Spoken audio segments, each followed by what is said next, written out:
Hanifah Zahra dengan NIM 121290024 dari Prodi Sains Atmosfer dan Keplanetan. Saya Karisma Dian Kaina dengan NIM 121270024 dari program studi kimia. Saya Gilang Putra Fajar, NIM 121100015 dari program studi fisika. Saya Raudatul Mutiara Hakim dengan NIM 121270025 dari program studi kimia. Saya Nawang Dinda Pratiwi dengan NIM 1212927 dari Prodi Sains Atmosfer dan Keplanetan. Saya Sekar Pertiwi dari program studi Sains Atmosfer dan Keplanetan. Motor listrik adalah mesin listrik yang berfungsi untuk mengubah energi listrik menjadi energi mekanik, di mana energi mekanik tersebut berupa putaran dari motor.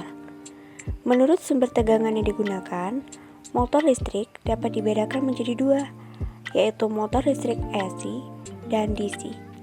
Dalam memahami sebuah motor, penting untuk mengerti apa yang dimaksud dengan beban motor listrik.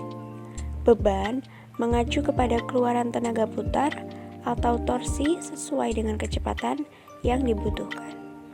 Fungsi motor listrik.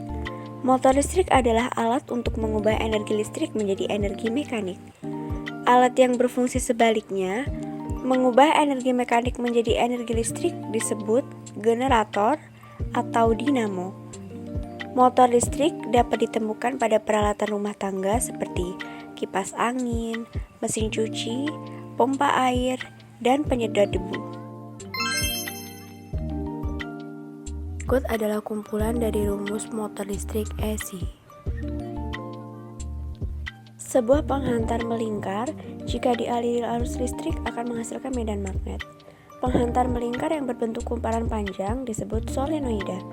Medan magnet yang ditimbulkan oleh solenoida akan lebih besar daripada yang ditimbulkan oleh sebuah penghantar melingkar, apalagi oleh sebuah penghantar lurus.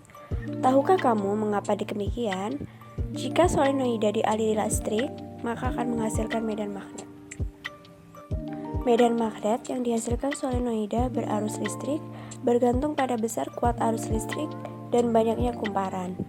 Garis-garis gaya magnet pada solenoida merupakan gabungan dari garis-garis gaya magnet dari kawat melingkar. Gabungan itu akan menghasilkan medan magnet yang sama dengan medan magnet sebuah magnet batang yang panjang. Kumparan seolah-olah mempunyai dua kutub, yaitu ujung yang satu merupakan kutub utara dan ujung kumparan yang lain merupakan kutub selatan.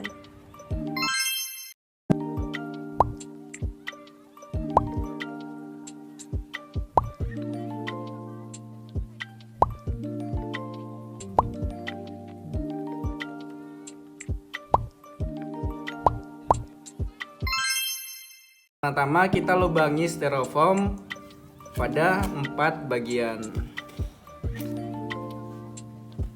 Kemudian amplas kedua bagian kawat tembaga. Itu masukkan kawat tembaga ke dalam lubang yang sudah dibuat tadi.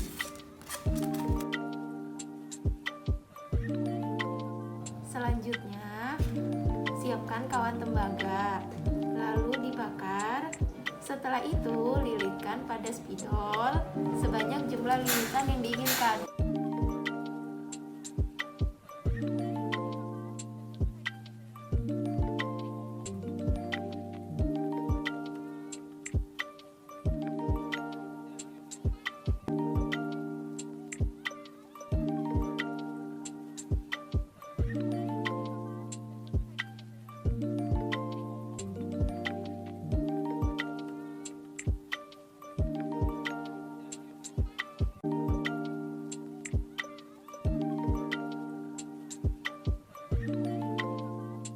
Setelah bahan-bahan kita buat, kita mulai rakit satu persatu, mulai dari baterai, kumparan kita letakkan pada kawat tembaga. Setelah itu kita letakkan magnet di bawah kumparan.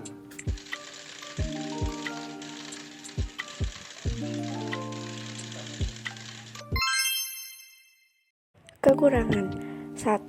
Kumparan kawat tembaga dapat terlepas dari penyangga secara tiba-tiba jika kumparan tidak ditekankan dengan baik. 2. Kawat tembaga yang mudah rusak atau menjadi tidak lurus saat dibentuk terkadang sulit berputar sehingga harus dilakukan bongkar pasang secara terus-menerus. 3. Kumparan kawat tembaga yang sulit dikendalikan saat torsi rendah.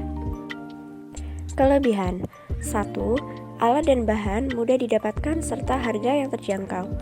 2. Cara membuatnya juga cukup mudah dilakukan.